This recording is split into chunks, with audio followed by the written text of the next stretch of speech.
صحیح کیا ہے غلط کیا ہے یہ سب بتاتے ہیں آپ، جھوٹ کیا ہے سچ کیا ہے یہ بات سمجھاتے ہیں آپ، جب سوجھتا نہیں کچھ بھی راہوں کو آسان بناتے ہیں آپ، جیون کے ہر اندھیرے میں روشنی دکھاتے ہیں آپ، بند ہو جاتے ہیں جب سب دروازے نیا راستہ دکھاتے ہیں آپ، صرف کتابی باتیں ہی نہیں جیون جینا سکھاتے ہیں آپ۔ پڑھانے والا ایک استاد اپنے شاگردوں کو علم سے محبت کرنا سکھاتا ہے۔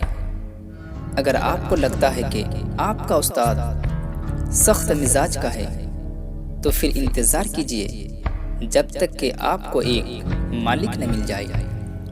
پڑھائی ایک ایسا کاروبار ہے جو باقی کاروبار کو پیدا کرتا ہے اور اسے اونچائی تک پہنچانے میں استاد ہی کا ہاتھ ہوتا ہے۔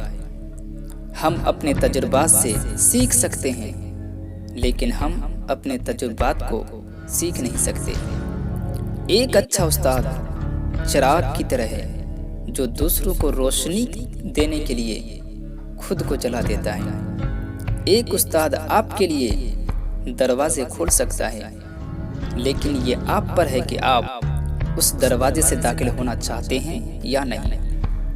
جب ایک اچھا استاد زندگی کی نصیحت سکھاتا ہے تو پھر کوئی بھی زندگی بھر اسے ختم نہیں کر سکتا۔ استاد بادشاہ تو نہیں ہوتا مگر اپنے شاگردوں کو بادشاہ ضرور بنا دیتا ہے۔ اپنے استاد کی عزت کرنا سیکھیے کیونکہ آج آپ انہی کی بدولت کچھ پڑھنے اور سمجھنے کے قابل ہوئے ہیں۔ سکندر اعظم کا قول ہے کہ میرا باپ مجھے آسمان سے زمین پر لایا اور میرا استاد مجھے زمین سے آسمان پر لے گیا۔ استاد دنیا کی بہترین ہستی ہے، اس لیے ہم سب کو اپنے استادوں کی عزت کرنی چاہیے۔ یہ غم کھاتا چلا جاتا ہے مجھ کو، مجھے اس خوف سے فرصت نہیں ہے۔ یہ غم کھاتا چلا جاتا ہے مجھ کو، مجھے اس خوف سے فرصت نہیں ہے۔ کہیں برکت نہ اڑ جائے وہاں سے جہاں استاد کی عزت نہیں ہے، جہاں استاد کی عزت نہیں ہے۔